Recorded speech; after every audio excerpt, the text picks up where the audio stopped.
تو شیخ میں کچھ پرسنل سوالات ہیں، ان میں سے جی ایک سوال جی یہ کہ کرامت اور معجزہ اس کے درمیان فرق کیا ہے، اس میں کیا دیکھیے، فرمائیں؟ پہلی بات تو میں یہ کہنا چاہتا ہوں کہ معجزہ شرعی لفظ نہیں ہے، لیکن یہ لفظ جو ہے معتزلہ کا ایجاد کردہ ان کی اصطلاح ہے۔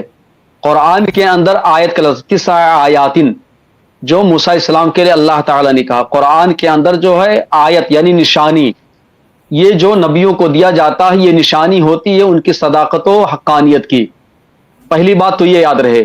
لیکن چونکہ یہ بات عام ہو چکی ہے، خواص و عوام سب کے مابین یہ بات ہے، اس لیے ہم بھی معجزہ کا لفظ استعمال کرتے ہیں۔ ورنہ اہل تحقیق کا کہنا یہ ہے کہ اس لفظ کا استعمال کرنا درست نہیں ہے، کیونکہ اس کے اندر بعض خرابیاں پائی جاتی ہیں۔ یہ بات معجزہ لفظ کے تعلق سے، لیکن جہاں تک معنی کا مطلب ہے، چاہے آیت کہیں، نشانی کہیں، علامت کہیں، اور بعض علماء دلائل بھی کہتے ہیں، جیسے بہقی نے کیا لکھا، دلائل النبوہ، ایسے دیگر علماء نے لکھا، یعنی جو وہ چیزیں جو نبوت پر دلالت کرنے والی ہوں۔ دلالت معنی بھی رہنمائی، نشانی کے معنی میں آتا ہے، علامت کے معنی میں۔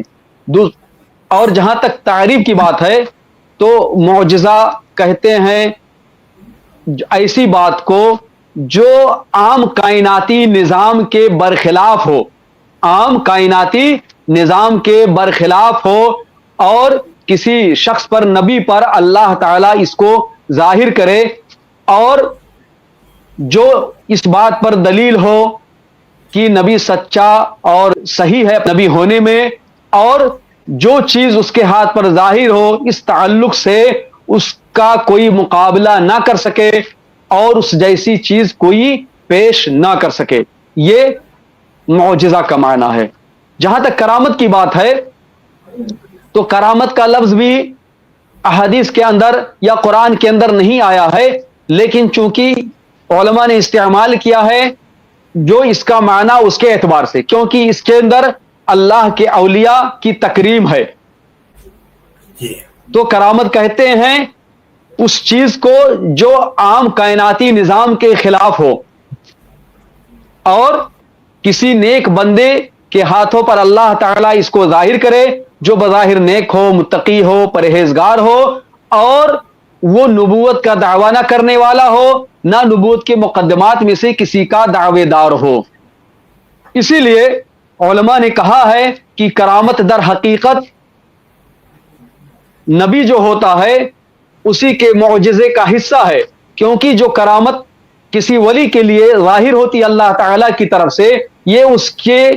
اس نبی کے دین پر اتباع کرنے کی وجہ سے ہوتی ہے، اس کی صالحیت للہیت کی وجہ سے ہوتی ہے، جو اس بات کی دلیل ہے کہ وہ اس نبی کا متبع اور پیروکار ہے۔ تو در حقیقت نبی کے ہاتھوں پر ظاہر ہونے والی کرامت بھی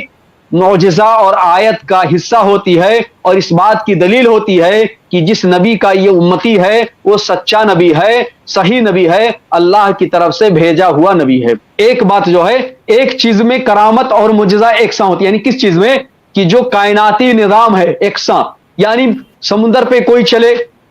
چلتا جائے اور اس کی کوئی چیز ڈوبے نہ، جیسے حضرت سعد بن ابی وقاص وغیرہ کے ساتھ پیش آیا، یا آگ میں ڈال دیا جائے اس کے بعد بھی نہ جلے، جیسا کہ ابو مسلم خولانی رحم اللہ کے بارے میں آتا ہے۔ یہ ہے کہ آگ میں جب آدمی ڈالا جاتا ہے تو جلتا ہے، یہی کائنات کا نظام و سسٹم ہے۔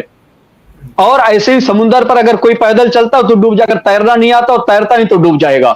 اور نبی صلی اللہ علیہ وسلم کے ہاتھ سے جو معجزہ ہوا کہ چاند 2 ٹکڑے ہوئے تو کسی کا بس کی بات نہیں ہے، اور ایسے ہی 2 انگلیوں کے بیچ سے پانی کا نکلنا، اور بہت ساری چیزیں۔ موسیٰ علیہ السلام نے جب لاٹھی ماری تو سمندر پھٹ گیا اور خشک راستے پیدا ہو گئے۔ تو دونوں کرامت اور معجزہ اس چیز میں کہ دونوں نبی اور ولی کے ہاتھ پر جو چیز ظاہر ہوتی ہے وہ کائناتی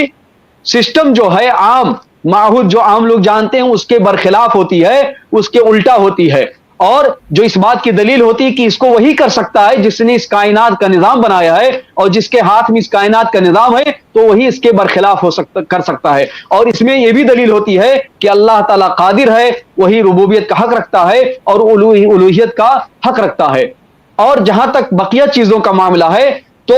نبی جو ہوتا ہے اس کے نبوت کی دلیل ہوتی ہے، اس کے نبی سچے نبی ہونے کی دلیل ہوتی ہے، یا نبی ہونے سے پہلے جو بعض مقدمات ہوتے ہیں کہ یہ انقریب نبی بنایا جائے گا اس کی دلیل ہوتی ہے۔ لیکن ولی جو ہوتا ہے وہ نیک و صالح پرہیزگار ہوتا ہے، اور وہ قطعاً ہی نہیں کہتا ہے کہ میں نبی ہوں، بلکہ یہ واضح کرتا ہے لازمی طور پر کہ میں فلاں نبی کا متبع ہوں، میرے اندر اتباع کے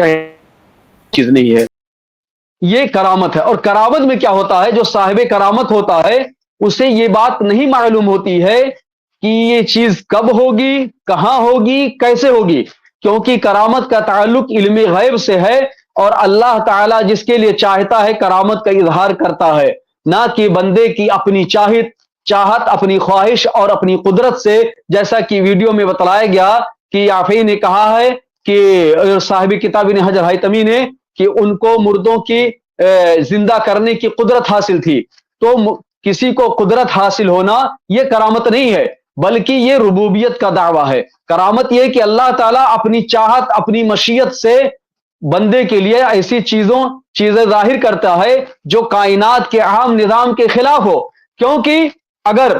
عام نظام چل رہا ہے تو اس کی مخالفت، اس کے الٹا وہی کر سکتا ہے جو اس کائنات کو بنانے والا اور اس کو ایک نظام کے مطابق چلانے والا ہے۔ اس کے علاوہ اس نظام کے برخلاف کوئی اور کچھ بھی نہیں کر سکتا ہے۔ اسی لیے دلیل ہوتی ہے کہ یہ کرامت ہے اگر وہ انسان نیک ہے، نبی صلی اللہ علیہ وسلم کا متبع ہے، شریعت کا پابند ہے۔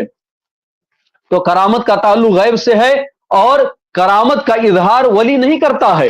کہ ڈینگے مارتا پھرے میں تو ایسا ہوں، میں تو ویسا ہوں، میری اندر یہ طاقت ہے، میرے اندر وہ قدرت ہے، بلکہ اصلی ہے کہ اپنی کرامت کو چھپاتا ہے، اللہ کہ اللہ تعالیٰ چاہے اور اس میں بندوں کا فائدہ اور بندوں کے لیے فائدہ اور مصلحت ہو تو اللہ تعالیٰ لوگوں کے لیے ظاہر کرتا ہے۔ اور صاحب کرامت کے، جن کے ہاتھوں پہ کرامت ظاہر ہوتے ہیں، مختلف درجات ہوتے ہیں۔ صحابہ کرام کے اندر بھی کرامتوں کا ظہور ہوا، لیکن عجیب و غریب بات ہے کہ صحابہ کے بالمقابل، جیسا کہ علماء کرام نے لکھا ہے، تابعین کے درمیان کرامتوں کا ظہور زیادہ ہوا، کیونکہ کرامت کا جو ایک فائدہ ہے وہ یہ ہے کہ جو صاحب ایمان ہوتا ہے اس کے ذریعے اس کو قوت و طاقت ہوتی ہے، اس کے دل کو تقویت ملتی ہے، اس کو ایمان کے تعلق سے اطمینان حاصل ہوتا ہے، اس کے ایمان میں اضافہ حاصل ہوتا ہے، اور اگر ایمان میں کمزوری ہے تو کمزوری دور ہوتی ہے۔ اور اسی لیے صحابہ کرام کو اس کی حاجت نہیں تھی، جس لیے عموماً صحابہ کرام کے مابین جو اس طرح کے کرامات کا ذکر کیا جاتا کم ہے، اور تابعین کے اندر اس کے بالمقابل کہیں زیادہ ہیں۔ مختلف کرامتوں کا ظہور ہوتا، تو صاحب کرامت اپنی کرامت کو بلا ضرورت ظاہر بھی نہیں کرتا، اس کو چھپاتا ہے، کیونکہ اللہ تعالیٰ کا فضل ہوتا ہے، اور اس میں اللہ تعالیٰ کی طرف سے آزمائش بھی ہوتی ہے کہ بندے کے اوپر جو کرامت کا اظہار ہوا ہے، کبھی اس کا وہ حاجت مند ہوتا ہے، کبھی دوسرا ہوتا ہے، تو کیا وہ اللہ کا شکر گزار بندہ بن کر رہتا ہے کہ شریعت کا پابند رہتا ہے، یا اس کے برخلاف کرتا ہے، جیسا کہ صوفیوں کا دعویٰ ہے کہ جو اس طرح کے مقامات کو پہنچ جائے وہ جو چاہے کرے۔